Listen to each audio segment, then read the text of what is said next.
And good morning and welcome to Unfiltered Vision News, bringing you the news unfiltered Monday through Friday, 7 to 9 a.m. Eastern.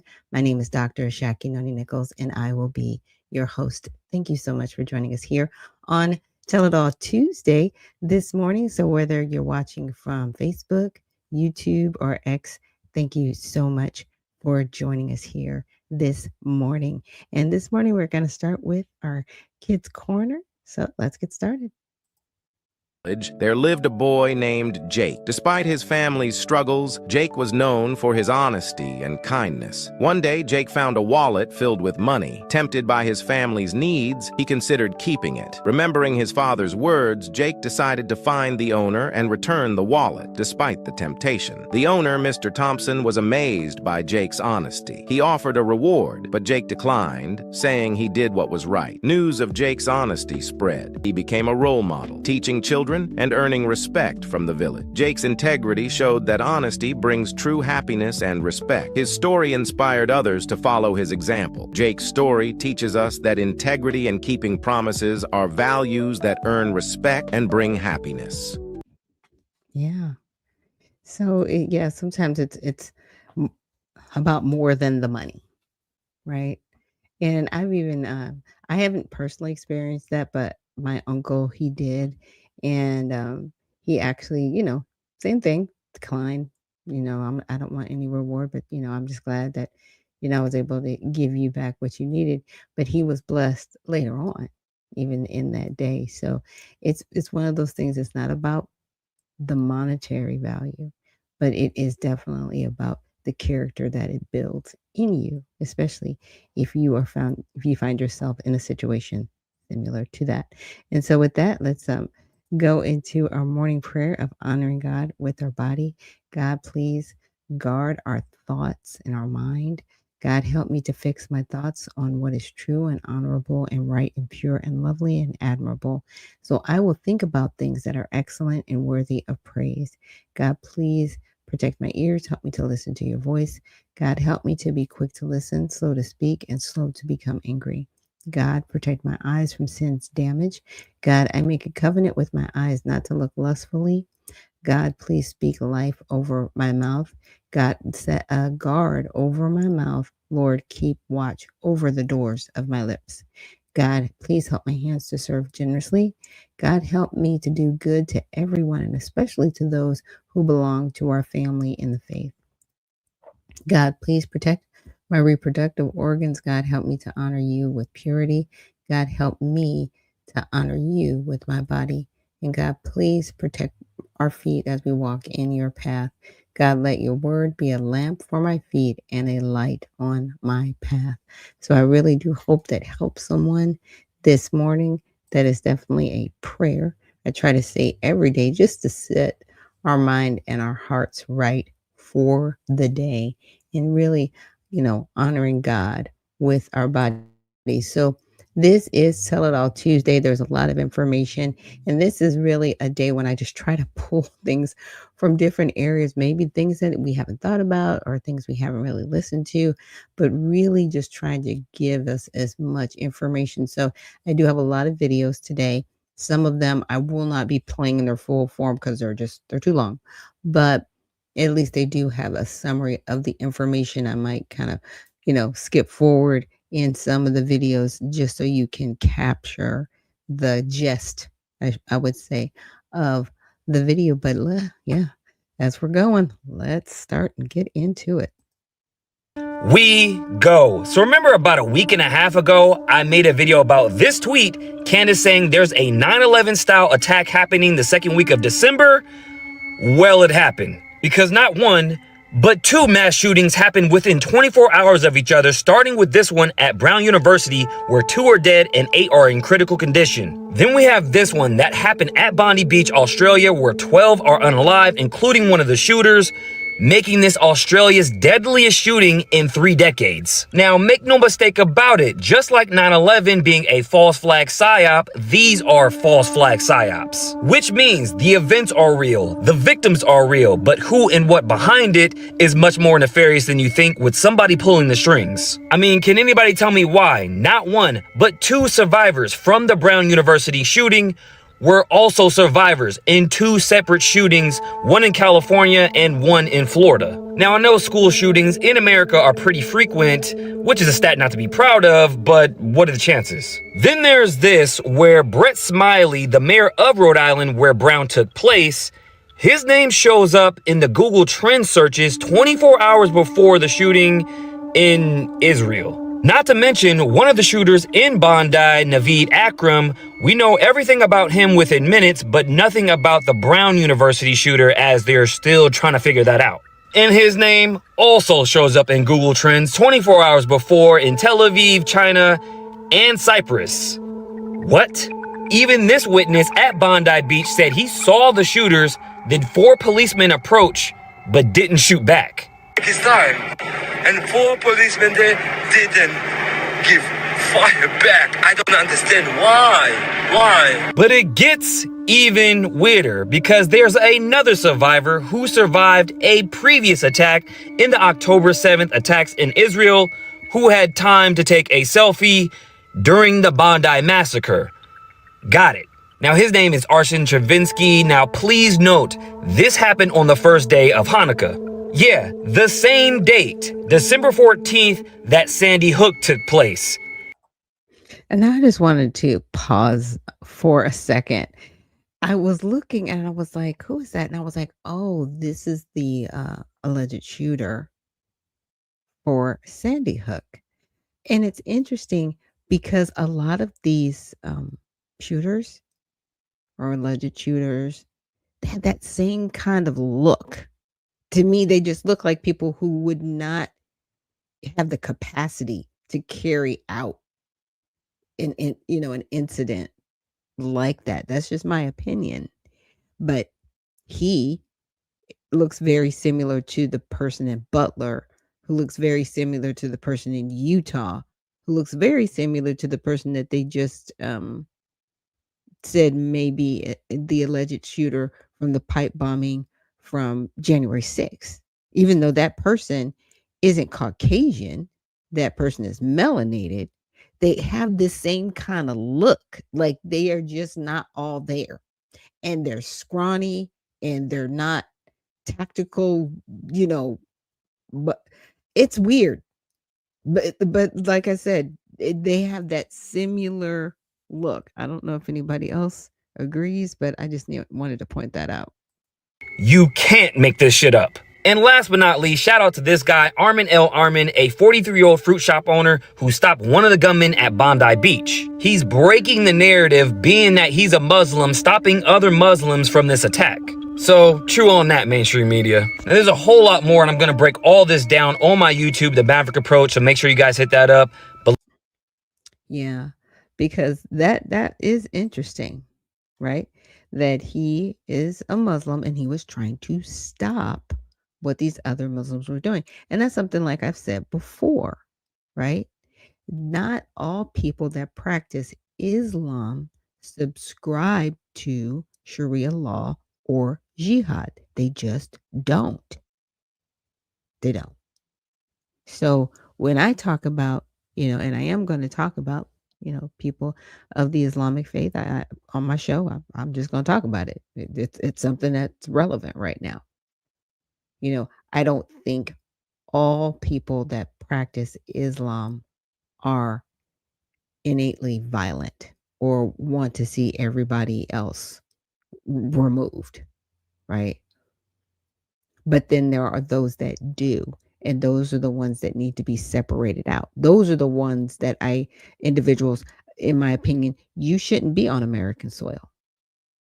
Why are you staying with people that you hate? And, hey, I get it. You want to go to war, right? You want to take over this country and take over and do what? Make it from the places that you ran from? That's the crazy part. It's like you ran from destruction to cause more destruction. Like it doesn't make sense. That's why I'm saying there's no alignment. You don't want to be here to be Americans. You want to be here to take over America. That's totally different. And those are individuals that should not be on the soil. And Minnesota Fats, thank you so much for joining me here this morning.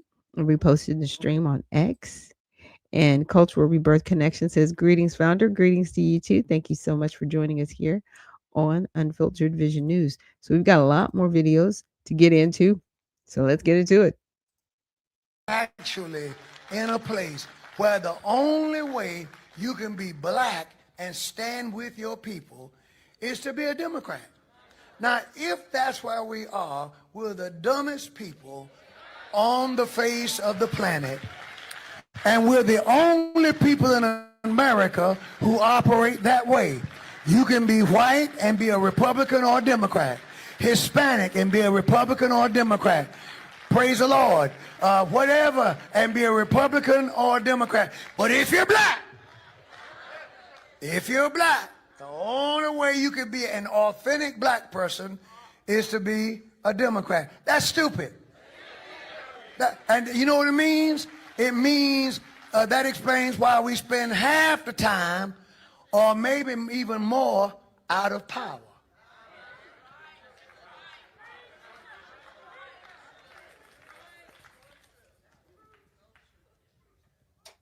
I've said for years, we need to operate politically, and I want to make this clear, in a way where both parties will compete for our vote. When one party knows that they're going to get your vote no matter what, you get nothing from that party. When another party knows that they're not going to get your vote no matter what, you get nothing from that party. So then you end up in no man's land. We are not married to the Democrat Party. People have a right to choose. And if you choose to be a Democrat, if you choose to be a Republican, if you choose to be independent, as I am, that doesn't make you more black nor less black. It means you're an American participating in the process. Exactly.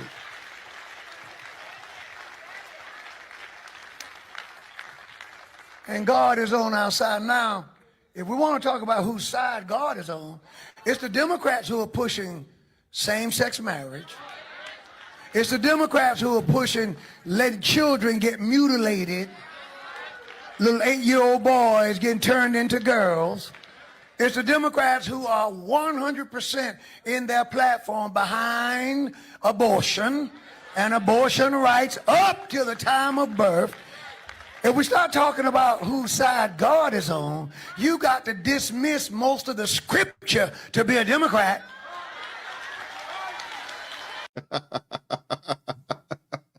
Praise the Lord for Bishop Wooden. Goodness gracious, he's spot on. And he's absolutely right. I'm not here to push you one way or another, but do your due diligence. Do your due diligence. Seriously. Yeah. And that's those are questions that a lot of Democrats, I guess, don't ask because, I do have relatives that are Democrat, but they are, tried and true Christians. And it's like, when I bring up that question, it's kind of like, they just feel defeated. I was like, yeah, but your party, the party that you say you're a part of, they're pushing this stuff. So there is a segment of the Democratic Party. They don't want to have anything to do with these ideological issues, but it's still a part of the party. It's crazy, right? Now you can say the same thing for the Republican Party, especially with, individuals like Nick Fuentes and the Young Republicans, right? People can say, well, they are overtly racist. Does that determine that the entire party is racist? Well, you got to look at what certain people are pushing. Nick Fuentes said it himself. He's like, I'm tired of, people like Candace Owens and Officer Tatum, people have, I'm paraphrasing what he said, but it's like black fatigue. Like you guys were, you were quotas at one time. You were the token blacks. You are no longer needed or necessary. And I'm like, wow, that's really sad.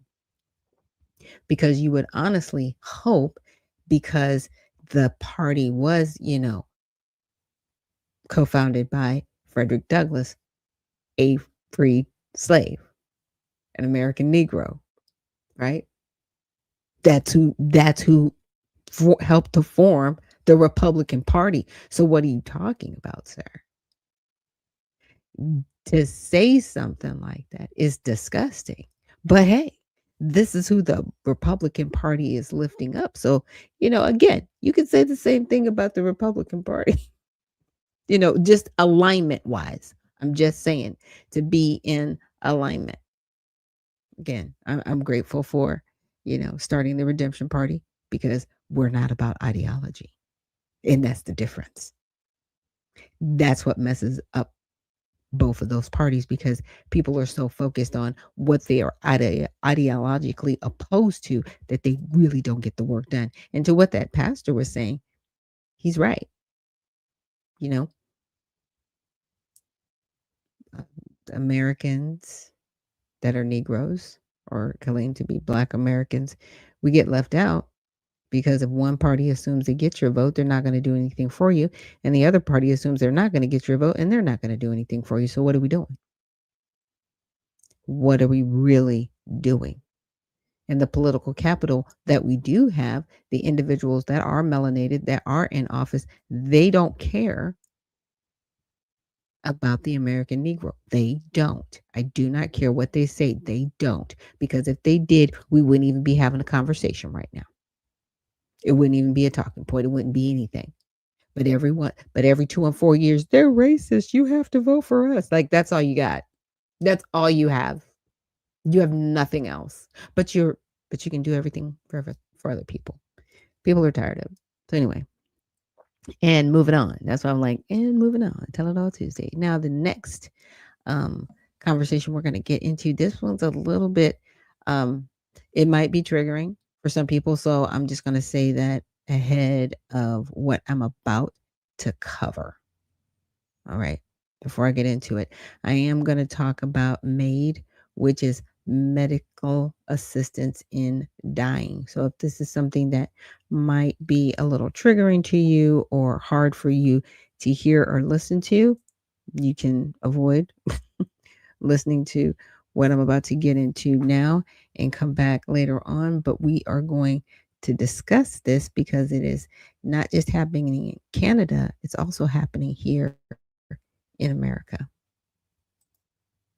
Euthanasia is now in the U.S. Red alert. Yeah, it's been here for a hot minute. I've been trying to tell everyone for years. No one's paying attention. So let's talk about the states that are actively killing people. And by killing people, I mean we're not euthanizing you like we are in Canada. What we are actually doing is we are giving you a cup filled with a poison. And the poison is you were supposed to drink it. We have deaths on record of upwards of 137 hours to die. It is not peaceful. It's not compassionate. You have Hawaii, California, Colorado, Delaware, brand new one, by the way. Illinois just passed. You saw that come up on the screen. Montana, ironically, Republicans all voted for this. New Jersey, New Mexico, Oregon, Vermont, Washington, D.C., and Washington states. And with the medical error in the United States being the third leading cause of death, you are using this to cover up those deaths because the dead don't talk, they don't complain, they don't cause you to have any need to spend money on their pensions, on their disability, and they're expanding. Not only are they expanding, Alex, is we have individuals that are lobbying your United States government.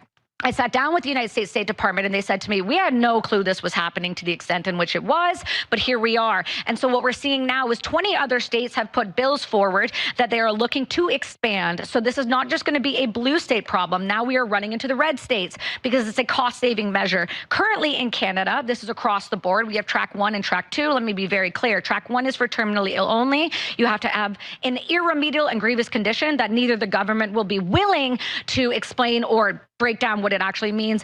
That came in 2016. It was supposed to be compassionate and empathetic. Track 2 started in 2021. Track 2 is for non-foreseeable death. Alex, I currently qualify as track 2. We've had individuals with diabetes and hearing loss who have qualified. We have friends of mine like Roger Foley who are sitting in hospitals in London, Ontario. So if you have cataracts, they'll kill you. Oh, absolutely. And so here's where Whereas they could just give you surgery. Right. And so here's where you got people they won't give surgeries and then kill. None of this is a shock to me because I'm so in this subject now. Dying with Dignity has made a children's book, a children's coloring book. So this is not happening in hospitals. They want your family members to So they're not just giving your 5-year-old a book about Santa's married to a man. No. they're teaching how to, tell me about this. Oh, they're teaching kids how to die? Wow. Yeah, so on Dying with Dignity's own website, you guys can download a children's coloring book. And here's what they do, Alex. They bring you into a room. They bring all of your family in to witness it. They put 2 IVs in your arms. They push the drugs. And your lungs, after you are given the paralytic, go into a pulmonary edemic state. I said this on Jordan Peterson. So they involve your family with the murder. Absolutely. They want you to see it. They want you to, and you're going to fight it. And It's a cult. This is right. It's a death cult. And they know you then join the cult Yes. and support it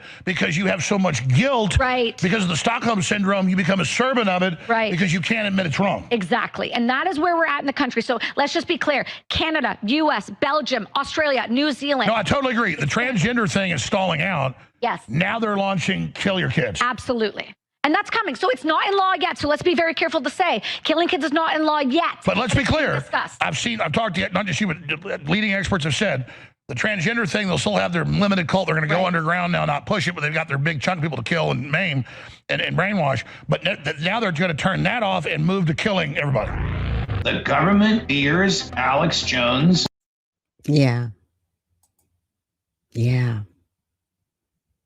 That's, and it's crazier than it sounds, right? And you think we wouldn't be doing anything like that, but we are, And the picture that they showed of that older gentleman with the vials, that's Dr. Kevorkian. He was the first in our U.S. history to push to get legislation so people could medically commit suicide. I think he went to prison for assisting a couple of people in committing suicide. Now, these were people that were terminally ill. They didn't feel like they didn't want to go on. They didn't want to be on a ventilator. They didn't want, to be resuscitated, but we have do not resuscitate orders, right? We actually do have certain things in place, but somebody that I cared about, she actually passed away earlier this year. She actually had a relative that lived in Canada that voluntarily did the medical assistance in dying, the maid. And she was just devastated, but that person, had illnesses. They just didn't want to live in pain, right? And it wasn't that they were terminally ill. They just had consistent pain and they just wanted to be out of the pain. So they decided to end their lives. It's still suicide, period. And if you are voluntarily, as Alex and the lady stated, you're around that, you're there watching somebody murder themselves. I mean, that's real. But we're trying to, put it, but it's just medical assistance. No, it's murder. It's suicide. Stop that. Stop it. They use these weird terms and they want us to all be along with this. No. But I'm going to share on my screen, some of the states that she was talking about. So it's it's legal, made, medical aid in dying. Now in Canada, they call it medical assistance in dying. Or in some instances, they'll call it dying with dignity. As she said, there's a group out there called Dying with Dignity. Okay, so it's legal in 12 jurisdictions: California, Colorado, Delaware, DC, Hawaii, Maine, Montana, New Jersey, New Mexico, Oregon, Vermont, and Washington, allowing terminally ill, mentally competent adults to request life-ending medication. So they're aware of their situation, that they're terminally ill and they want to end their lives. So they're conscious, they're aware. It's not like they're not aware of what's going on. So while requirements vary slightly, generally patients need a terminal diagnosis, 6 months or less to live, and must self-administer the prescription, a key distinction from euthanasia, which remains illegal. It's still euthanasia. Stop. It's still, you're still, somebody's still coming to you going, hey, I want to medically terminate myself. It's still euthanasia. Because guess what happens? If maid, not a maid, like a nurse accidentally brings somebody a cup of this instead of water. Do you see where I'm going with this? And somebody's in the hospital, they're not terminally ill, but they're sick. They could kill hundreds of millions of people. people. I don't trust this at all. Not at all. Should never be made legal here. But here we are. So here's the list. I thought they had done something similar to this in Illinois. Maybe I'm wrong.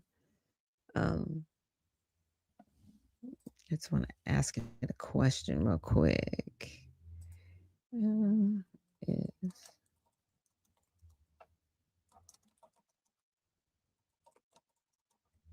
Sorry, guys. I thought it was in Illinois. Maybe I'm wrong. Yes. Yeah, they have legalized physician-assisted death with the law signed by Pritzker last Friday. The law is known as end-of-life options for terminally ill patient, or Deb's law.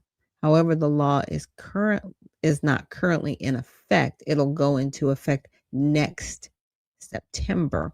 The delay allows the State Department of Public Health and medical participants to time to develop the necessary regulations and procedures. When it becomes effective, terminally ill adult residents with a prognosis of 6 months or less to live will be able to request and self-administer life-ending medication under strict safeguards. What's so crazy about this, when my grandmother, and she was, when she was 30, late 30s, 40s, she was diagnosed with lupus. And the doctors told her she would have less than 6 months to live. Her organs would fail. She would not have a decent life. Now, you guys have seen my grandmother on screen twice. She was with me the first week of my show back in May, and then again the week of her birthday. She's 95 years old. What if she had done this? If this was available at that time? But see, the difference between that and my grandma is she's a praying woman who didn't believe the doctor's diagnosis. She didn't believe she had 6 months to live. And she had faith that God would heal her body, even though she had some hard times with her lupus flare-ups. She never just decided to believe what they said. And she is 95 years old. Like I said, you guys have seen her on the show, and she's a walking miracle. So what are you telling people? Just lay down and die. Just shut up and die. I told you had 6 months to live. Stop that. Doctors misdiagnose all the time, and sometimes they flat out lie. I don't think anybody remembers there was a doctor that was lying about people having cancer so they could just make money off of the patients. These people lie. Really? I don't like it.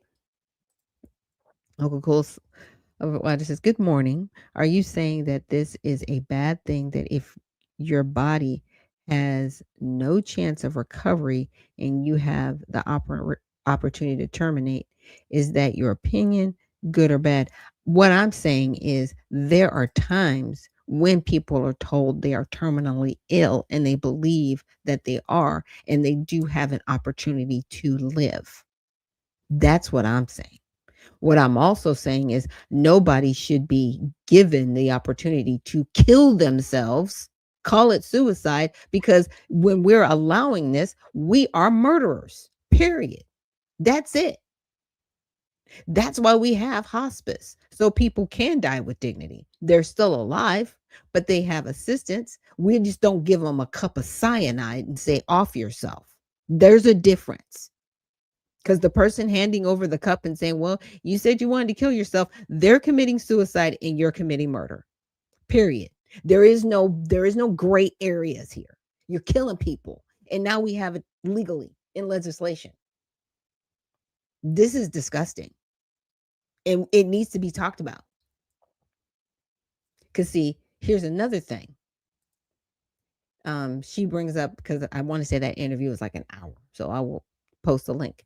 But the Tavistock Institute of Human Relations, and it is UK based as a nonprofit research and consulting organization established in 1947, focused on applying science, social science, psychoanalytic, and systems thinking to understand and improve human dynamics in organizations and society, known for pioneering action research and group relations training. While respected for its work in organizational development and psychotherapy, some French theories link it to conspiracy claims about mass mind control, though its core work involves helping people navigate change and complexity through systemic approaches. Why would I bring up the Tavistock Institute? Because they're about eugenics. And if you know anything about eugenics, it comes back around to people killing themselves because they're not pure, or killing themselves because they're not mentally fit. Eugenics is what led to the Holocaust. I'm just saying, and I'll be alleged, places like the Tavistock Institute, this is how we get our legislation. Okay.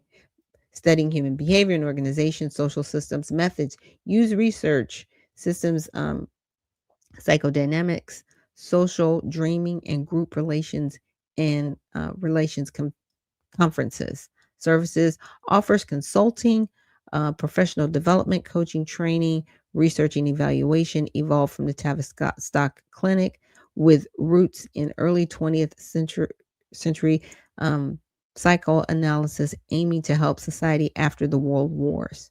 But during the world wars, they had eugenics, right? Influenced organizational development leadership. Some books and theories, often not mainstream, accuse the Institute of being central to mass brainwashing or social engineering, linking it to propaganda efforts and warfare. These claims generally focused on its fundamental role in applying social psychology and social change, diverging from its stated goals of improving human relations. It's very crazy. Mark from the Soil, thank you for joining us and reposting the stream. But this is what I'm focused on: the mass brainwashing. Mass brainwashing. If you can get people to believe something and keep propagating it till they don't know what to think anymore and they believe it's true, even though it's not, this is dangerous. No, we've already done this, and they practiced it in 2021. By the way, 2 weeks to slow the spread. Remember that? Everybody stay at home. 2 weeks to slow the spread. Turned it to months. Turned it to years. Turned into an inoculation that they said, hey, we really haven't tested this much, but hey, warp speed, we're going to get this out. And there were people that lost their lives. There were people that were on remdesivir, and that drug is known to literally liquefy people's insides. But you couldn't use anything else. Then they intubated people. When you put a healthy person on a ventilator, they will die. And there were people doing that in the name of science, in the name of, hey, we have to make sure that this is under control. Stop. Murder is murder. And people were murdered. Period. But it's places like this Tavistock Institute that people get behind and support. No, it's crazy. And so, I wanted to go a little bit further and look at Grok, right? And it says states where the MAID is legal in the United States, and of course it gives a list and when. Now, it was first in Oregon in 1997. So this isn't something that just happened. It didn't just start. But if you listen to this young lady, you would think, oh, this is something new. It's not. because Dr. Kevorkian was doing this years ago. Again, the Death with Dignity Act was in 1997, and Oregon was the first U.S. state to legalize the model for other states. 2009, Washington, Montana. 2013, Vermont. 2016, California, Colorado, right? District of Columbia, 2017. Hawaii, 2019. Maine, 2019. New Jersey, 2019. New Mexico in 2021. Delaware in 2025. And then, of course, Illinois, 2026. These laws cover about 25% of the U.S. population. Legislation is pending or under consideration in 18 other states, including New York and Massachusetts, but none are active yet. Always verify with state health departments, as details like residency and provider participation may vary. My concern is this, because brainwashing is so massive, and they were talking about what happens with those that have mutilated themselves. I'll put it that way, unfortunately, to be happy. Some of these individuals will be on medications for the rest of their lives. Some of those medications give them seizures. It leads to liver and other types of organ failures, and just it's cruel, right? It's cruel that you convince somebody to mutilate themselves, and it's even a more cruel thought to say, hey, you're in a situation where you're never going to get any better. But there's this option. It's a slippery slope. And this country has allowed it, and it's a disgrace. I don't want to cry. But it's this stuff, right? There's a kid out there thinking, I'm in the wrong body, and I want to mutilate myself so I can be happy. They do that and they realize that's not happiness.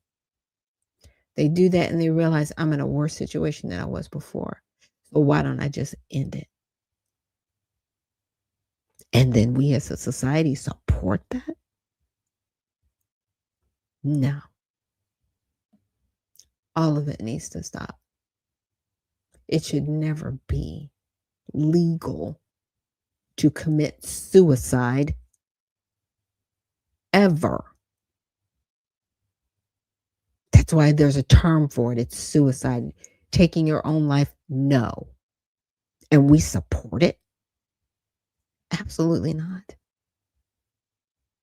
Because when you support it, you are the murderer. I don't support any of it. I want to go on record. I do not support any of this. Not ever. I don't support the gender surgeries. I do not support MAID, this medical assistance in dying. I do not support any of these things. It's just not right. It really isn't right.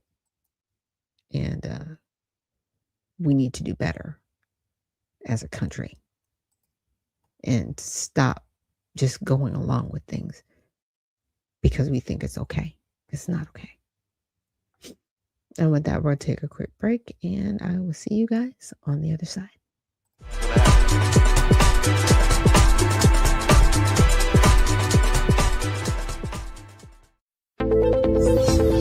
The browsers of today are broken. They've been overtaken by a barrage of sneaky and annoying ads, trackers that follow your habits, and cookies that build profiles, and all sorts of other internet clutter that's taking precedence over the content that you want to see. In fact, these useless bytes can take up to a whopping 50% of page load times, with a third of it anxiously trying to learn more about you. To make matters worse, some ad blockers are even letting ads through when large advertisers pay them. But do you really want a leaky ad blocker? It's because of these very reasons that we developed Brave, a new browser that kicks internet crud to the curb and makes it faster, safer, and better to surf the web than your current browser. With Brave, everything you need is built right in.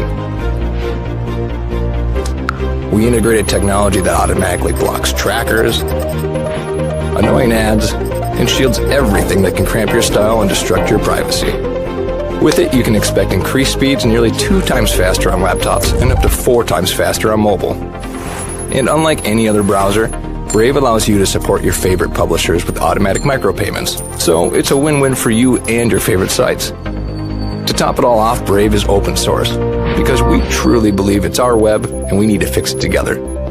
So ask yourself this question: do you want a web browser made for the internet of today? If so, try Brave. It's faster, safer, and ad-free.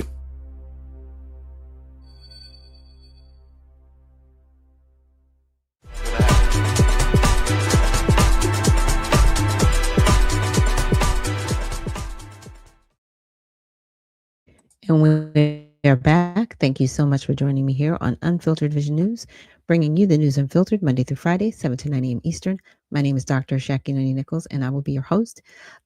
Thanks for joining. I'm sorry I got a little bit emotional in the last segment, but I'm very passionate about human beings, and I don't want to see people being taken advantage of. I will put it that way. Now we're going to get into our next. I won't call it a story, but this was something that happened actually a couple of weeks ago, and I just didn't get to it. And I was like, I have to do this on Tell It All Tuesday. And so there was an executive order put in place by Trump, and I think we've all heard about this, targeting state AI regulations and basically putting in place where the states cannot overturn anything with it. Now, this came up, if anybody may remembered, with Marjorie Taylor Greene, and she was like, oh yeah, I missed that. And people were like, how could you miss something so big? But then it got more attention when it was like, oh, when AI is, kind of let out, they wanted 10 years where the states could not make any changes. And it's always interesting to me when they put numerical parameters on certain initiatives that they plan to roll out. It's like, why would you want to hold people off for a certain amount of time? Is it going to benefit us? Is it not? I mean, are we going to be enslaved? Like, what's really going to happen here? So let's check this out. It's not going to be the whole video. And this is Alex Jones covering this. So let's check this out. An executive order establishing an AI federal dictatorship. And I don't mean that in the sense of a political dictatorship over our republic, but a executive dictatorship over the directives on how it is built, how it is designed, how it is deployed. And the argument is, well, you don't want Gavin Newsom passing a bunch of laws for the communist Chinese to sabotage our AI development in the race. I know why Trump's doing all this. You don't want states like Texas passing an internet ID to stop porn. And the conservatives mean well, but that's not what it's for. It's being lobbied for, and it's going in all over the world in the name of protecting the children to create the one world government internet ID that then feeds into all of this. So there's a race to decide who's going to control it. They tried to have, again, that legislation earlier this year that would give total liability protection to all of the AI companies here in the U.S. Trump wants us to be the center of AI worldwide. He wants the biggest data centers. He's making moves to get our energy turned back on so we can even do that. Before China had been chosen, we'd never even have the power for it, much less electric cars. So it was a road to nowhere, a dead end by design. Oh, here you're going to have an electric car, but we're not going to build any of the plants or systems to actually power it. It's a bridge to nowhere. No, I mean, Trump is legitimately trying to make us the AI capital of the world, and so far he's made the right moves, securing the rare earth minerals, starting to secure the chips, advertising the tax incentives to bring it here. But that's Trump accepting that the AI revolution is unstoppable and is basically going to take over. We can debate that all day. We need to have a larger discussion about what future are we building? Because AI under the globalist WEF model is a post-human cyborg. The future is a human system. And I'll definitely repost the rest of the video later, but that's pretty much the crux of the matter. right? Putting in this AI infrastructure. And like he said, he was like, yeah, conservatives mean well, but this may lead to a global ID, which is what they want. They want complete dominance and control over other humans. Slavery is real, and it's still a slave mentality. I don't care what you say. They just, they ran a good test run on making sure that they could enslave Black Americans, and I'm like, oh, they didn't notice that they're still slaves, even though they're not in chains hand and foot. Oh, we've got economic slaves, right? We got debt slaves, and now they just want to make us slaves to our own fears, right? Bringing in a solution worse than the problem it solves. Because if the problem is kids getting access to porn, and this is why we want to put this in place, is okay, we're going to get this ID, but then it's going to apply to everybody. Yeah, the solution is worse than the problem it's solving. There's an easy way to get, kids away from porn. Don't give them phones. They don't need them. Look, if I'm picking you up every day from school, and look, or get them phones that can't access the internet, give them phones where they can't text back and forth, where they can just call you to pick them up wherever they're at, and that's it. Kids giving a 7-year-old a 12 or $2,000 why? They don't have a job. I'm sorry. And Walter says, get that part, founder. We got to talk about that one. I'm like, you don't have a job. Why do you have a $2,000 phone? 7 or 8 years old. Like, what are we doing? Stop it. And then you wonder why these kids are so whacked out. Oh my gosh, I can't get off the. Don't buy it for them. You kind of have a little bit of control, parents. I'm just saying. Well, what about my friends? I would tell my kids all the time. I sounded worse than the older parents. They were like, "What about? I don't care about your friends. They don't live here. They don't live in my house. And when you leave my house, you can do what you want. But as long as you're under my roof and I'm like paying for stuff, no, stop that. If I can't live, what is life? Okay. Okay, you got to let me know, like, what are you referring to? Because I'm kind of not confused, but I want to make sure that I'm keeping top of mind what you mean by that. If I can't live, what is life? It's interesting because, and I also knew somebody that suffered with Crohn's disease. He was one of my neighbors, and he would I'd hang out with him, or, we'd go to the beach sometimes. And even though he was in a lot of pain, a lot of times, he made the best of what he was going through, staying positive. And, the one thing that I could help with him is staying positive with him. Right. But he never thought about taking his life, even though it was probably available to him at the time, because looking at the other states. But yeah, there's just some decisions that we are making as humans, and I think we can make better decisions. So moving on to the next topic that I would like to cover. And this is something that I'm not sure if a lot of people were aware of it happening when it was happening. But when I found out about it, I was like, okay, let me give it time to just kind of come out more. And I really don't see people talking about it. Maybe I'm missing people talking about it because obviously I got a podcast too. But I wanted to cover this. And what this is, it's Arctic frost. And maybe some of you have heard of it. Maybe some of you haven't. Before I get into it, Beyond Skeptical says, good morning. Are these recorded spaces? And if not, are you on other social media to share? So yes, this show is being recorded. It's live on YouTube and Facebook. And I do take these shows down, the long content forms of the show. I post the shorts of the show, but I take down the long form content.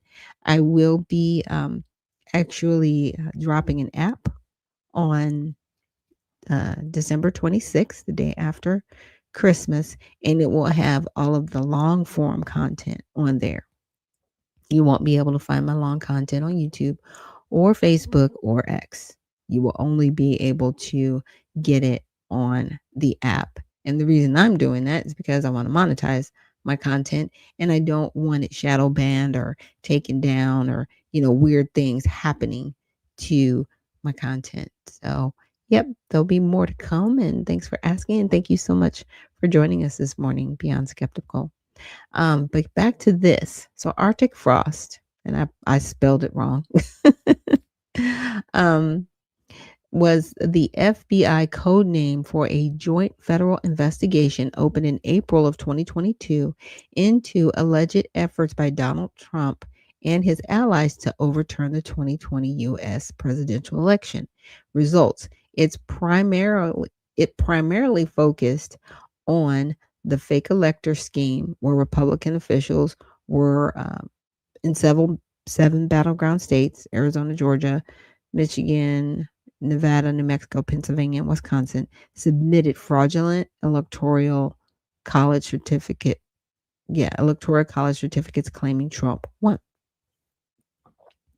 So now the agencies involved, the FBI, led initially by Assistant Special Agent in Charge Timothy Tybalt, DOJ Officer of Inspector General, U.S. Postal Inspection Services, National Archives, OIG, approved by top officials, including FBI Director Christopher Wray, Deputy AG Lisa Monaco, and AG Merrick Garland, right? In the scope, it was described internally as a probe into malfeasant conspiracy, issued 197 prohibited access subpoenas with gag orders targeting 430 Republican individuals, entities, including phone, toll records, call times, durations, locations, bank records, and communications. Notable targets: Trump, Pence, phones obtained by White House help, Mark Meadows, Rudy Giuliani, and 92 conservative groups. Turning Point USA, US RNC, obtained total records: 8 to 9 GOP senators and Representatives Kelly for January 4th through 7th, 2021, seized Representative Scott Perry's phone. So the outcomes: transferred to Special Counsel Jack Smith on November 2022, formed basis for his federal election obstruction case. Trump indicted August of 2023. It was dismissed post 2024 election. In 2025, under Trump administration, FBI Director Kash Patel fired agents Walter Giardina and disbanded the CR-15 Public Corrupt Unit. So, wow. So that's a lot. So that's the summary of Arctic frost. And Walter says, I have MS, which is a degenerative disease. If I can't wipe my own behind, I don't want to be here. Oh, so I get it. To each their own, but we can't ostracize other people for choosing that path. Okay, I hear what you're saying. I definitely do, and it's your plank lyric to me. Next topic, but I say we go in depth with that. Okay, we can. We can definitely. And Sincerely Lawless, thank you for reposting the stream, and good morning to you. And Owen Knight, thank you so much for your good morning. And yeah, I actually had a friend that she passed away from MS, best friend. And it was difficult to watch her, decline, I should say, in that way. So I hear you. But at the same time, I want people to be able to be given the ability to, oh, it's that Negro. Okay, thank you. To be given the ability to have the best life that they can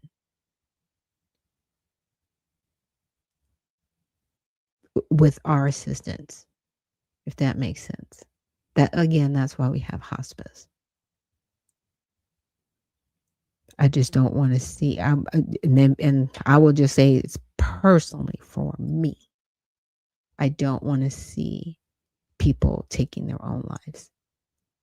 I want us to have better medical alternatives for people and better medical outcomes, because you would think with all the technology that we have, we would have less illness, not more, right? You think we would have more remedies, not less.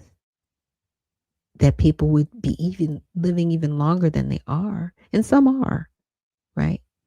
But the illnesses that can come from the medications that they're giving you to stop something else, right? You'll be taking something that's supposed to stop a rash that could lead to death. I mean, I don't know if anybody else listens to the disclaimers on some of those commercials, but I was like, I'll be listening to commercial and they'll be like, oh yeah, there's a chance of this. I was like, what are we trying to cure? Because the side effects are worse than what you're trying to cure. It's like, what? We should have better, not worse. I think that's definitely where I'm coming from. And Owen Knight says, no one will have more because we are exposed to new things. Like I said, I'm staying prayerful on it because this is like, ooh. So let's get back to Arctic frost. So here are the controversies. Republicans called it a Biden era weaponization and worse than Watergate, alleging partisan spying on Congress, Trump allies without proper notice or basis, violating separation of powers. Critics like AG Pam Bondi labeled it an abuse of power. Democrats and defenders, Andrew McCarthy, argue it followed standard procedures based on specific facts, lawyer statements, etc., right? And noted prior Trump DOJ subpoenas of Democrats. Judge James Boasberg, who signed gag orders, faced impeachment. Impeachment pushes a funding bill provision for senator lawsuits has been added, then repealed. So here were some key developments in 22. Thibault emails subordinates draft language for elector probe, predicating Arctic frost. So this was a whole thing put together. The interesting thing about it is the people that are on the list. What did TPUSA have to do with any of this? You know, those are things that stand out to me. I won't get into like too deep into all of it because I got a lot of other stuff I need to cover and I'm running out of time. But there were 1,700 pages released, impeachment articles filed. And I said, and I asked a question, I said, this looks very similar to COINTELPRO. Were similar methods used? Because I was like, this is weird. Yeah.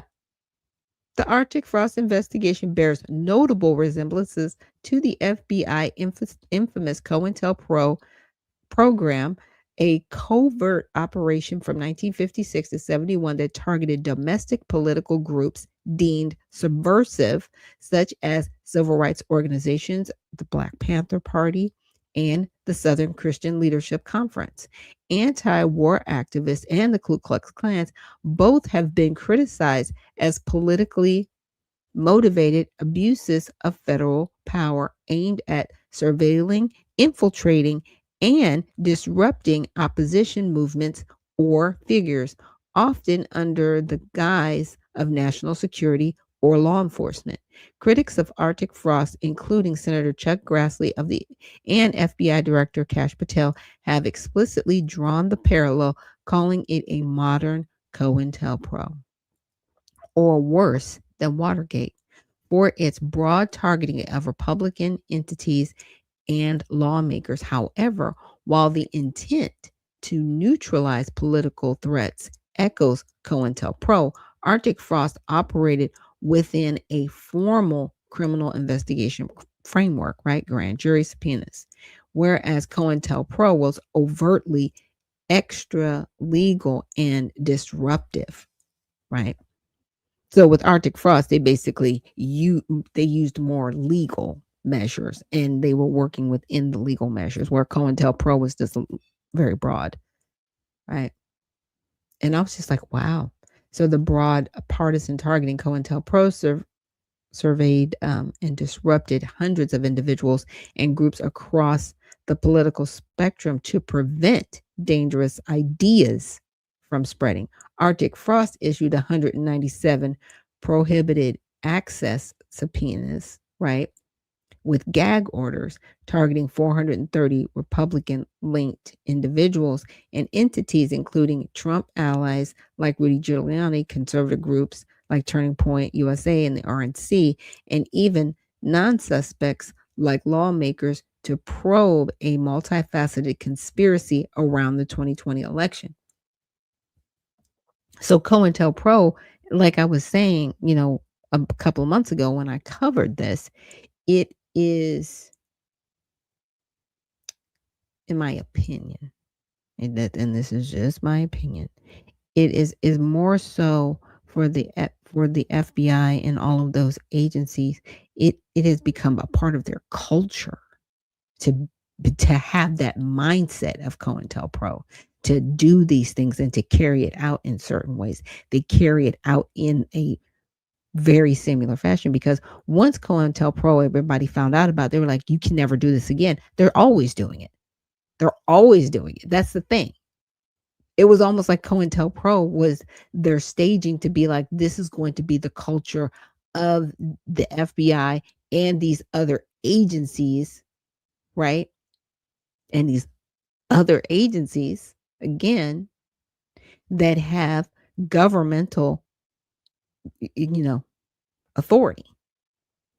And again, that's just my opinion, but you can kind of see the movement and the triggers that they pull when they are convenient to pull. I'm like, okay, this is a culture that you guys have with COINTELPRO.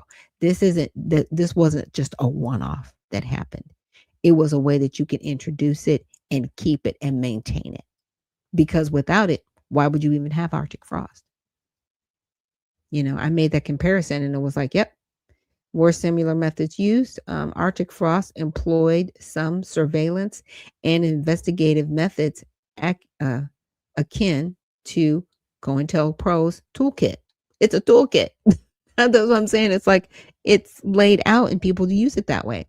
But with key differences, it focused on legal tools for evidence gathering in a criminal probe, later feeding special counsel Jack Smith's indictments. While COINTELPRO emphasized illegal psychological disruption to neutralize targets without prosecutions, defenders like Representative Jamie Raskin argue Arctic Frost methods were routine for grand jury probes into election interference, citing prior Trump era subpoenas of Democrats, Representative Adam Schiff's records, right? Critics, including Pam Bondi, counter that the scale of secrecy violated separation of powers, mirroring COINTELPRO's overreach. And so that's where those are the overlaps. But again, it is the culture at the FBI. It's just what they do. And so get into it a little bit more down here, like how they infiltrated, disruption, harassment, scope of outcomes. And I said, can you give me a list of, some of the people, the targets, the 92 targets? So he gave me some. Turning Point was there. It was a conservative youth group, and they were subpoenaed for financial and donor records. Interesting, right? The Republican National Committee, Republican attorneys, conservative partnerships, Donald Trump, he was on there. Tea Party Express, Rudy Giuliani, Sidney Powell, Mike Pence. And I said, were there any others looking at names to the list because I was like, there are some other people that said that they were on this list. Where are they? So it kept going down. Steve Bannon was on that list, right? John Eastman was on this. Mark Meadows, Peter Navarro. Like, okay. All right. So I kept going down. I said, can you give me a live link to the names listed on Arctic Frost? I was like, okay. So it gave me some links. Gave me some links and I was like, okay, yeah. And I said, were Mike Lindell and Alex Jones on this list? Because I was watching Mike Lindell on the Alex Jones show, and he was like, yeah, I'm on the list. That's why I kept going through like, well, I don't see you. So let me just ask. Yes, both Mike Lindell and Alex Jones were explicitly named as targets in the FBI's Arctic Frost investigation based on whistleblower documents released by Senator Chuck Grassley and the House Judiciary Committee in October 2025. They fall within the broader scope of the 92 Republican-linked organizations and individuals scrutinized for financial records, communications, and donor data related to the 2020 election challenges. Lindell was targeted alongside his Lindell Offense Fund, where Jones' personal cell phone records were subpoenaed without a warrant and revealed in a House document dump. Interesting. Yeah. So these additions highlight the probe's expansion to conservative media figures and donors. Yeah. And because I thought, okay, that's just weird. Like, why would they be going after them? But he was named in judiciary documents for warrantless phone surveillance and records as part of the surveillance dragnet on Trump allies. Again, very reminiscent of COINTELPRO. Very, very reminiscent. So that's why I wanted to bring that up, because sometimes we really don't hear everything everywhere or get to go deep, but their culture at our federal government level, they're telling you, if you ever get a chance, just do a little bit of a deep dive. Try not to go down too many rabbit holes, but check out COINTELPRO and really, in its infancy, what it was about and what it revealed and how we are still in it today. How it is still, in my opinion, going on today. It's very crazy.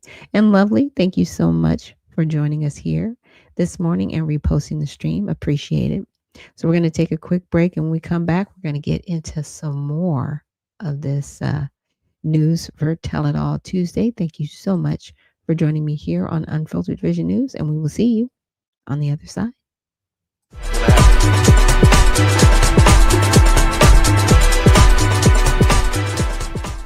All sides.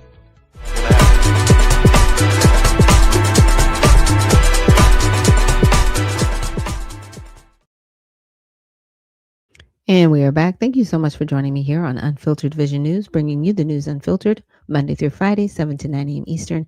My name is Dr. Ashaki Noni Nichols, and I will be your host. And the next part we're going to get into, I wanted to look at this video, right? We people talk about globalists, and they mention them here and there, but do we ever really think about the dark side, right? And what that means, because they try to sell it as, oh, we all need to be together under one tent. And I was like, some of y'all, your ideologies, I'm like, I'm okay. I'm good over here. We don't have the greatest elected officials. Some of them are doing pretty well. Nobody's perfect, but I'll deal with the nonsense that we have here. So let's check this out. All the big ones, is programmed from the beginning to make you obsolete, lie to you, deceive you, make you depressed, and ultimately destroy you. Because again, it is only wanting to use us as the boot up system to steal what it sees as our consciousness, so that not only will these cybernetic humanoids of the future have their memories and their life, but will have a download of everything previous to that to then imbue into the metropolis machine a soul. And so this is the vision they've had. It's how you can have Fritz Lang's Metropolis out, 80, 90 years ago, whatever it is, and you watch it, and it's humans by the millions marching in, and then their essence is taken, and then in a satanic ceremony, all of their collective will is put into a female cybernetic robot with a giant pentagram in a huge satanic ritual. So so this is life imitating art, but it's not that. It's predictive programming. So where did they get the idea for all this? Yeah, let's just say they didn't get the idea out of their own imaginations. They didn't get it from a little tin can flying saucer that dropped by. They got it interdimensionally, not from aliens, but from interdimensional creatures who are directing our evolution. Think of us as nanobots or little constructors. And we're so smart, made in the image of God, that we can basically build anything if we have the resources. And we've now built up to this factory level where we've gone through the incubation period where the little nanobots, humans, have now been produced and prepared and ready and programmed. And then now we're building the next entity. We're building the next species. So see, if you're aliens or interdimensional travelers that are able to basically farm these operations, all you got to do is get the humans built up to a certain level, program them the way you want them to be programmed, and then build the new systems you want, and it's all turnkey. And when you really study the esoteric beliefs and systems of the globalists, the proto-globalists, all of them, this has always been the plan.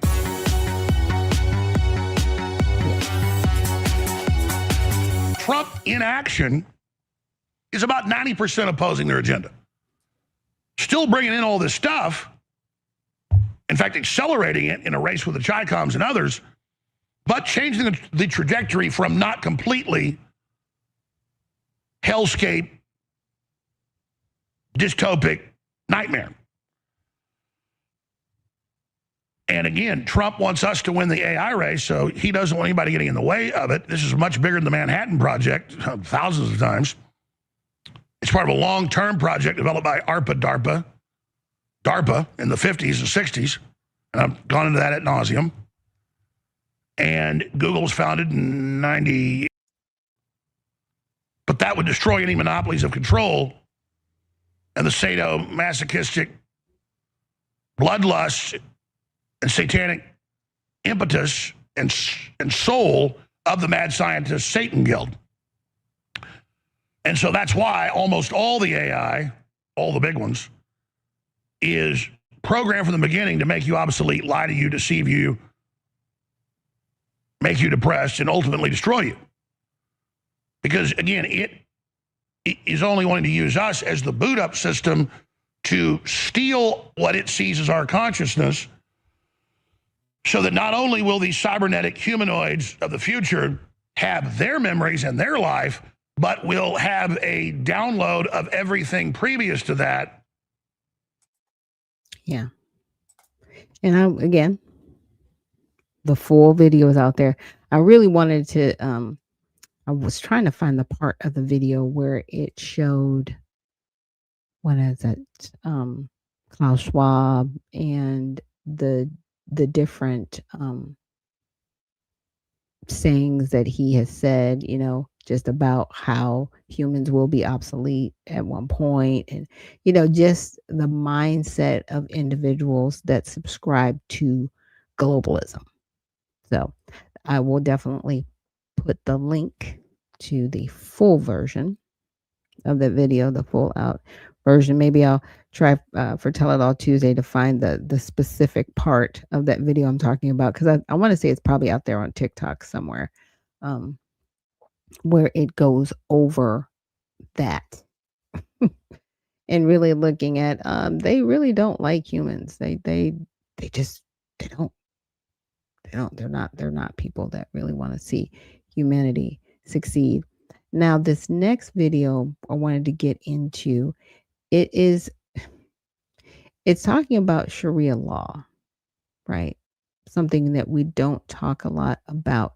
And again, there are people that practice Islam that are peaceful, and they do not subscribe to Sharia law nor the jihad. But then there are those that do. In America's legal system, and here's why. In America, the law comes from the Constitution. That is our rule book. The Constitution is what everything is based on. Sharia law, however, comes from religion. That is a totally different rule book. America says you can believe anything you want, but the laws stay separate. Sharia mixes law and belief together, and that does not match how we do things here in America. America lets you speak your mind, you can joke, you can complain, you can make memes about the government if you want. And Sharia has limits on speech, and that clashes with the American style. In the United States, men and women have the same legal rights. In Sharia, men and women can have different legal roles. That does not line up with our system either. In America, punishments go through courts, lawyers, and appeals. However, Sharia can involve physical punishments. Our Constitution would shut that down instantly. Here in America, marriage and divorce are done through civil law, and Sharia uses religious rules. Again, the systems, they don't match. This is why America has to be super. And I just wanted to stop it right there because and now I'm not picking on Representative Ilhan Omar, but this happened, right? She actually religiously married her first husband. That's the gentleman that she has children with, right? But it wasn't a legal marriage because it was never filed, right? Then there's the accusation the second marriage was to her brother, right? And that's alleged. So I'll leave that there. She was married to him legally, right? Like that marriage was actually filed. Then when they got divorced, she went back to the father of her children, where the person that she had quote unquote religiously married, then they filed for legal marriage and then she divorced him. So what she was saying about the spiritual marriage and everything, that actually did happen with Ilhan Omar. Careful about who we let into our country. In countries like Poland, they take this very seriously. Poland is super strict about who they let enter into their country because they want to protect their laws, as well as their culture and their way of life. Britain is Darul Haram because they are, anathema to God's law. They're not implementing it, they're violating His sanctity, and therefore this is war against Allah and His Messenger. We are obliged as Muslims to take the authority away from the people who have it and implement the Sharia. Now I hope that can come in a very peaceful way. I hope that we can do that in a way, where there's no bloodshed. The Messenger Muhammad sallallahu alaihi wasallam said that, if the Muslims have authority and they have the ability to remove oppression, they must remove the oppression. So we believe man-made law is oppression, because they are implementing non-Islamic law, violating their own sanctity. So, if we are in a position of power and authority, we are obliged to take that authority, with the minimum force and to implement the Sharia, certainly. So, this will be the case one day in Britain. What's going on, everybody? I appreciate you guys pulling up today. I have a few clips I got to share with you guys today. People need to wake up, and people need to get an understanding as to what's transpiring in our country. You got a lot of people on the left.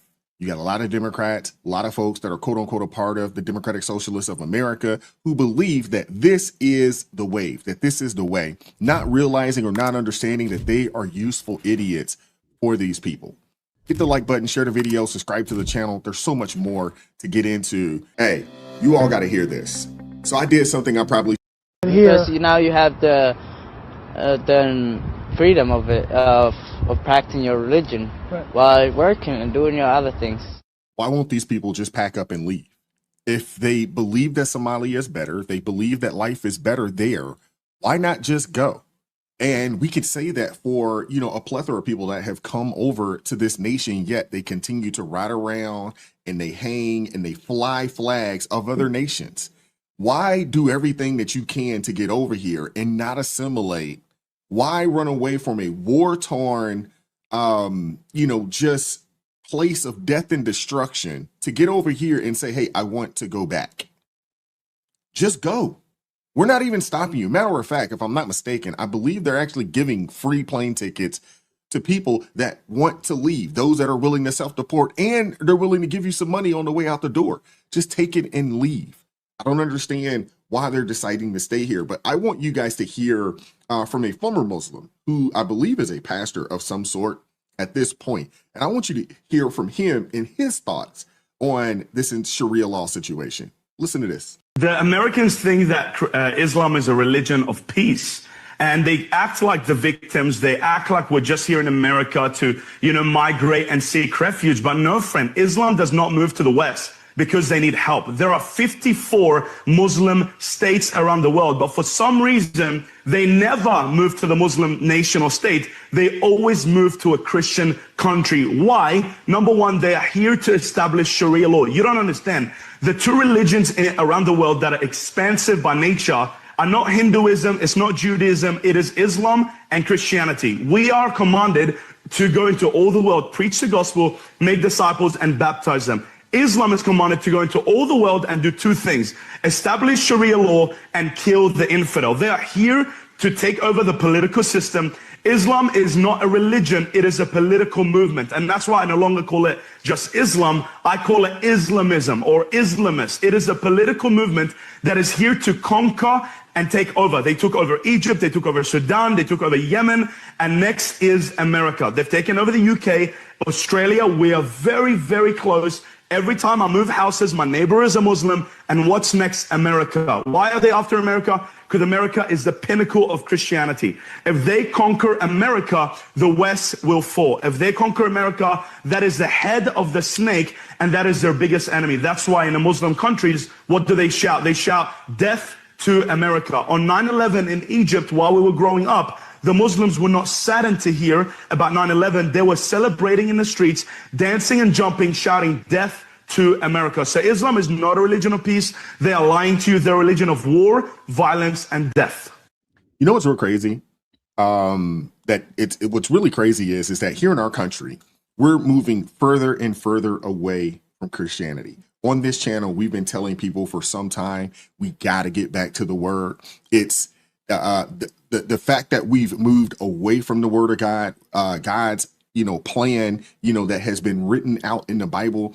We've gotten away from it, and us moving away from it as a society, I'm not talking about myself, but I'm just talking about the country and as a society in itself, has opened up the door for this situation. It has opened up the door. We need a revival in this nation like no other. And what's really unfortunate is that you got a lot of churches that aren't talking about this. You got a lot of pastors that are not speaking on this. You got a lot of quote unquote people that call themselves, followers of the way or followers of Christ or quote unquote Christians or those that practice Christianity that are not talking about this. They don't understand that there is a war brewing. It's looking like we're going back to the Crusades. That's what it's looking like. And you have a lot of people with their heads in the sand right now, not understanding what's happening. Seriously. And what's really crazy is that you have, I wouldn't say 50%, but you have a large sect of people in our nation that are bending the knee and bending to the will of these people, not understanding what they're bending to. It's really crazy. It's also very, very scary. Hit that like button. Let's keep going. Now it's getting through Congress. So before it was by the sword, now it's getting themselves into parliament and then making laws that act as the sword, the Islamophobia law in Canada, M103. Yeah. Muslim Brotherhood. I find that there are only two things which are open to our movements: ballot or bullet, nothing in between. I used to say that democracy is haram. Now I say participation in democracy is our jihad. That's our jihad. We're going to fight not through the bullets, but the ballot. Going to the ballot and voting is now an obligatory action, fard ayn. And it is a jihad that is now needs to be done because this is our modern jihad. You can elect a person who wants the Sharia. Because in the United States, what we do know is that in the past election, just this last election, there have been over 800 Muslim candidates running for office. We may end up with about 50 members of Congress in the next 6 years. That's really the essence of dismantling the system of injustice, is to replace it with the people who represent the Prophet ﷺ. They're not hiding it anymore.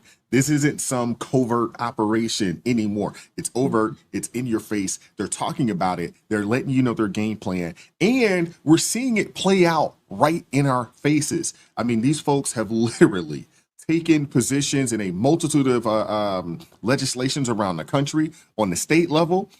Obviously, you see the Ilhan Omar's, you see the Rashida Tlaib's. They're out there. They're in offices on the national scale. These people are not playing. And they understood that, hey, we can't beat these guys' heads up. So we're going to infiltrate and we're going to use their system against them. They're going to use the Constitution. They're doing it. They're using the ballots. They're doing it. And unfortunately, we have a party in our country called the Democrat Party that are actually assisting them in the takeover. It's really crazy. You guys got to understand that, hey, the battle is here. The Trojan horse has been rolled into the country, and they've allowed these people outside of that horse. It's real. It's very real. Also, I'm somebody that has lived in Saudi Arabia for 2 years. I'm somebody that deployed to Iraq. I have actually lived in countries that have Sharia law. Sharia law has absolutely no place in this great nation. It has absolutely no place in the great state of Texas. And I will fight tooth and nail to prevent that from happening. And for those people that think that everybody that comes to this country, that they think they want to sing Kumbaya and hold our hand and they're rooting for America, I'm here to tell you that they are not.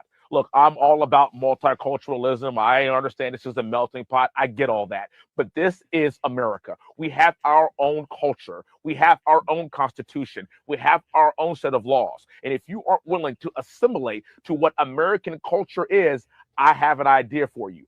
Go back to your country of origin because you don't belong here. That's the bottom line. And I'm not saying that we can't have people of different religions. I'm not saying we can't have people of different beliefs. But I will tell you that one of my good buddies is that he is Muslim. He is a fighting Texas Aggie. But this guy is as red-blooded American MAGA as possible. And he told me, Wesley, I may come from a Muslim background, but I view myself as an American first. If you're willing to adopt that attitude, well, then come on board. But if you're not willing to adopt that attitude, you are not going to infiltrate this country and infiltrate Texas and think that you are going to turn Texas law into Sharia law. We're dealing with effectively a political movement, a political effort to Islamify Texas and the United States, to building a majority, to then implement Sharia law, and ultimately to convert people. That's the goal. And they're pretty open about it. The issue here is under our Constitution, you can believe what you want to believe.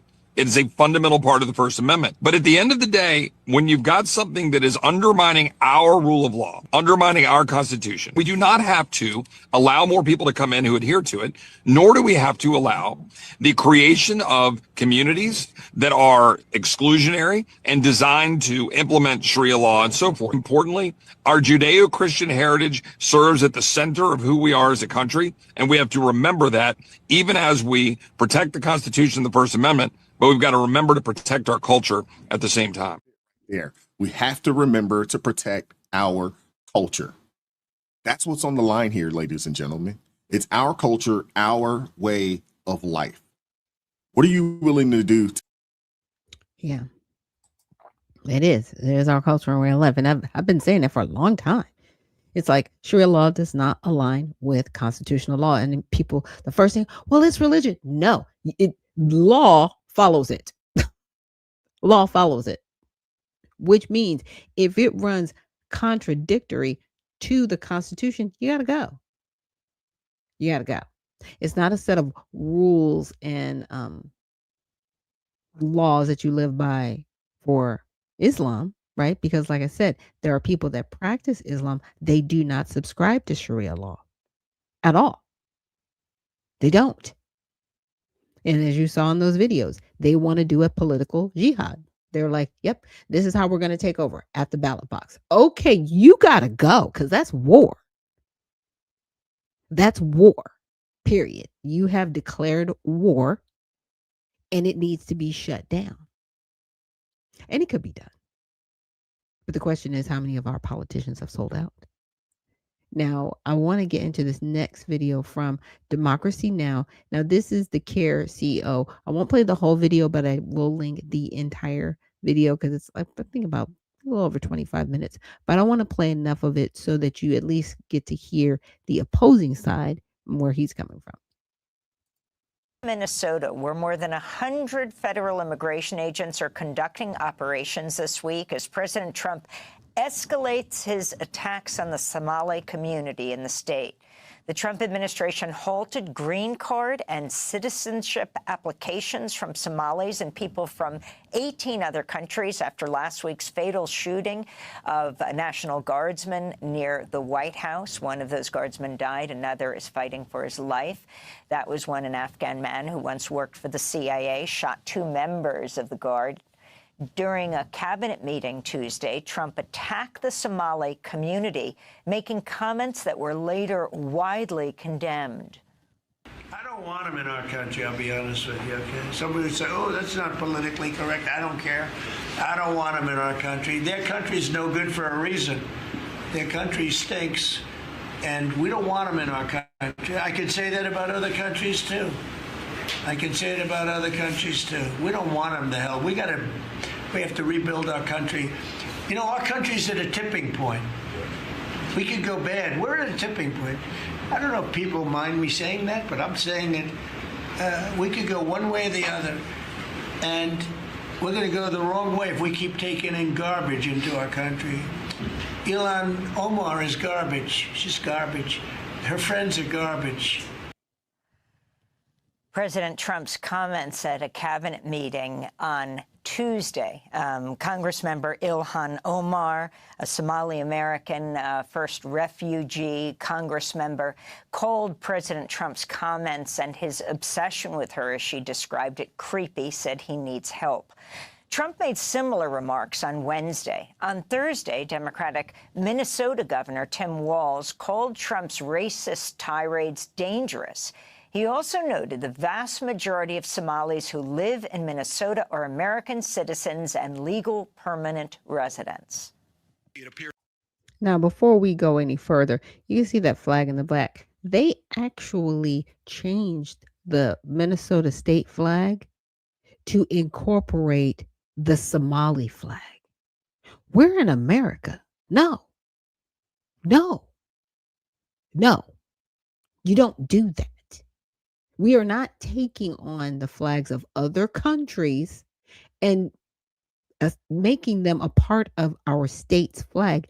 Now, within your state, if you want to kowtow to this particular community and you want to embrace them in that way, okay.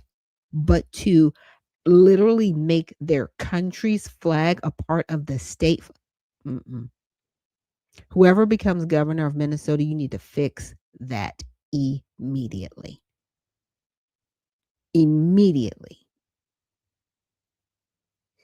Because that is a sign of being conquered. Just my opinion. There's very little's being done. They bring these folks in from Texas or somewhere like that. I'm sure they're too cold to get out of their cars to harass people. But they're doing it in New Orleans. It's all about show. It's not about. They demonized an entire group, potentially 60,000 people, based on racial profiling. There are only about 300 people with the protective status that were here. For more, we're joined in Minneapolis by Jailani Hussein, Executive Director of CARE. That's the Council on American Islamic Relations. Welcome to Democracy Now!, Jailani Hussein. If you can start off by responding to President Trump's comments, calling the Somali community garbage, and singling out Ilhan Omar, calling her garbage, as he said that they should leave the country. You were born in Somalia. You came to the United States as a child. Can you talk about the danger this puts you in when the President of the United States talks about an entire community in this way? Well, I think it's thank you for having me. I think it's extremely disappointing. And especially, I think Americans across this country should be abhorred. And most importantly, we understand why we're being attacked. We believe it's actually because of our success. Somali Americans have been in the United States now for more than 30 years. We came here partially because of our refugee status, and the doors were actually opened by George Bush Sr. And, you know, It wasn't partially, it was entirely, because their country actually was, it wasn't necessarily that it was a banned list, but there were a list of countries that even in the early 1900s, American framers did not want certain countries here in the United States. They wanted to keep it Nordic. Okay. Nordic as possible. And that was their word, not mine. Okay. They wanted to keep it that way. And there were specific countries, especially certain African countries, that they did not want here. So that refugee status solely that was done by Bush Sr., that was grace given to Somalia. And it's always made me wonder, why there? Why did you have pity on the people there out of all of the other African countries? But that's what happened. And it was solely, in my opinion, I don't think people are coming after those of Somali descent because of their success. No, they're coming after those of Somali descent because of the crimes associated with those within the community. That's a problem. Representative Omar saying that she's basically Somali first. That's a problem. This is why the community, in my opinion, is under attack. It's not because they're just like, we're just being profiled. No, don't try to play the race card. You can't play the race card. Stop that. It's kind of interesting. We're being racially profiled. There's no race to profile. You're not a race. You're not. You're a demographic. If you want to put it bluntly, you're demographic from Somalia. You are a refugee demographic from Somalia. That is your ethnicity. That is how you ethnically define yourselves from that country. Period. The fact that this attack is happening to this community and continues to happen, we believe is because of the fact that we feel the three trifecta. We are a black immigrant, and we know that President Trump continues to attack black people, whether they're not black. They're not black Americans. Stop that. Again, lying. I'm calling it out. I'm going to call it out like I see it. You're lying. You are trying to get sympathy and play the victim, right? Not black. Stop that. A lot of them don't even claim to be African. They claim to be Arab, apparently. They're descendants of slaves here in the United States or African immigrants. We see the majority of the countries that have been banned are African. Also, the fact of immigrants and of course, being a Muslim. And I think those trifectas continue to make it easy to escape.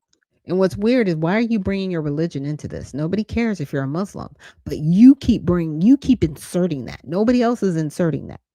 But because you are going to insert it, maybe it's an issue that we need to address. I don't insert that I'm a Christian with everything in that way to weaponize it. Right? But Muslims do. And it's a trend that I keep seeing. We know that there are foreign entities that want, including Israel, as well as the Hindu extremists in this country, who want to reverse the course of what is actually taking place in this country, which is, for the first time, Republicans waking up to these wars, to these never-ending wars, and the carnage of what happened in Gaza. And so we know that that's an element as part of the reason why this community is being targeted. You're saying because it's a largely Muslim community, Jelani? Yes, absolutely. And I think that, there's an effort to try to demonize Muslims. This has always been the case. If you demonize Muslims, then you can get away with killing Muslims abroad. This has always been the case, from the Afghanistan war to the Iraq war. We know that. And I think many young Republicans and many, obviously, progressive Democrats and Democrats across this country, and perhaps the future of this country, do not want to have a government that spends majority of its time in wars of killing other people, and not taking care of Americans here. I think that's at the center of it. However, it's been interesting to have these 100 plus ICE agents descend on our state. And so far, what we've heard is literally them detaining U.S. citizens. I think that yesterday we learned that they've maybe only picked up 5 Somali Americans who are going through the immigration process. I'm wondering if you could also comment. And I will definitely leave the link to the rest of that video so you can see that. And he continues on to classify those that practice Islam as the victim. It's like this doesn't have anything about religion. This is about people being here illegally. This is really about largely people, stealing, in upwards of billions of dollars. That's a problem for American citizens.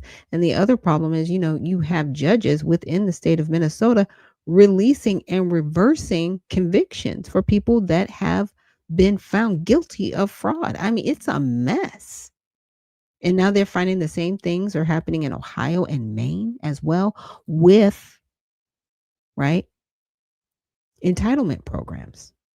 Okay, they're seeing the same things going on in 2 different states, and it becomes systematic, and people are looking at your community like, what is going on? Because really, Somalis weren't really on the radar like this, like they are now. And they're on the radar because it's like you've got some things and issues going on in your community that are affecting everybody else. When you start messing with people's money, trust me, they're not happy campers. Just saying. Now let's get into our last video. Now this one is, a little bit more personal to me because it affects me here in Georgia. Because what's happening in Georgia deserves a closer look. Remember this representative from Georgia I talked about, Roar Rahman, born in Jordan, now running for governor and says she's as Georgia as it gets? Also the granddaughter of Palestinian refugees. Let's talk about this flyer. Rahman is taking part in a candidate meet and greet at a coffee shop in Georgia alongside other candidates backed by the same group. Take a look. Peach State Muslim Action. The organization calls itself bipartisan, supports candidates who prioritize civil rights, small business, and education access. But it also appears in coalitions with groups like CARE, the Council on American Islamic Relations, which the U.S. Justice Department once named as an unindicted co-conspirator in a Hamas-related terror financing case. CARE denies any wrongdoing. Now, from local city councils to state senate, this looks like a well-organized political movement gaining ground in Georgia. So is this a statewide push to elect ideologically aligned candidates under one religious political banner? And how many voters in Georgia even know what's going on? Yeah, and that would be considered a theocracy, which is something I am vehemently opposed to. I do not ever want a theocracy. Someone within the Redemption Party early on, they were like, oh, we need to make everything Christian. I was like, no. And they were like, but aren't you a Christian? I said, yes. But we're not a theocracy. No. I was like, there might be people part of the Redemption Party one day that are complete atheists. It's about not having an ideology. That is the whole premise of the Redemption Party.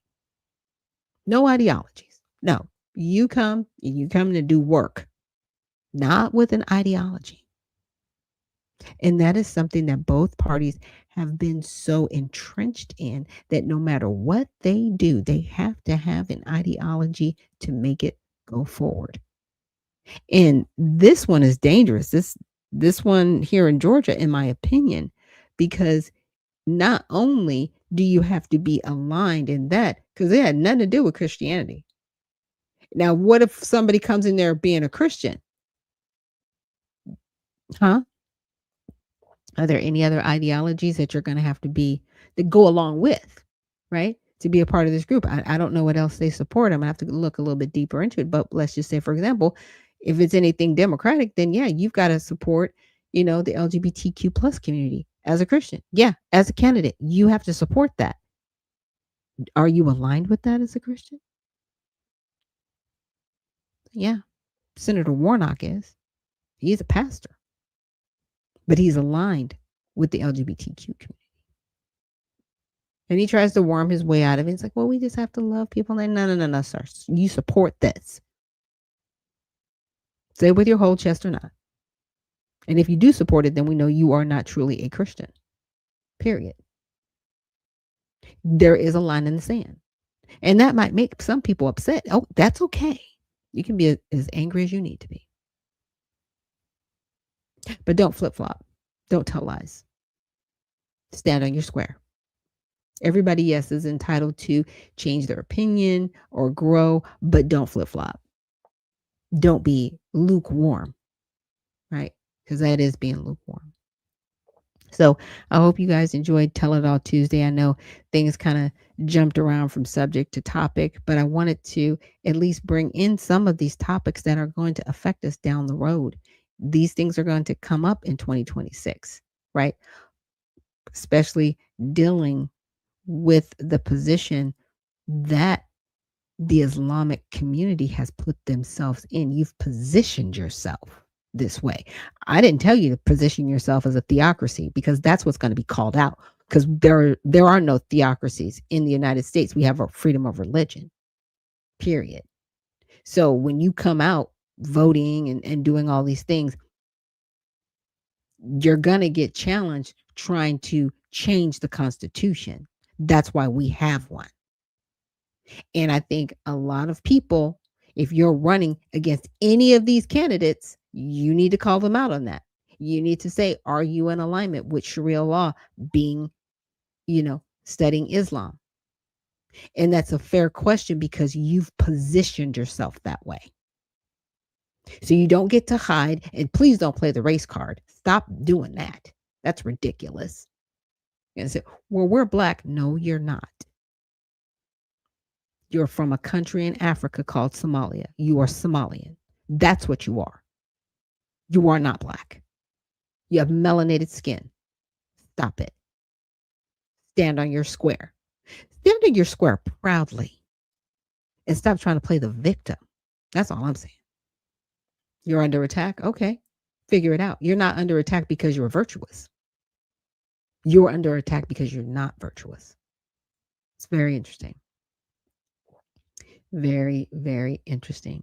So again, thank you guys for joining me here on Unfiltered Vision News. We will be back tomorrow. We got a special guest coming on for you guys for Women in Wellness Wednesday.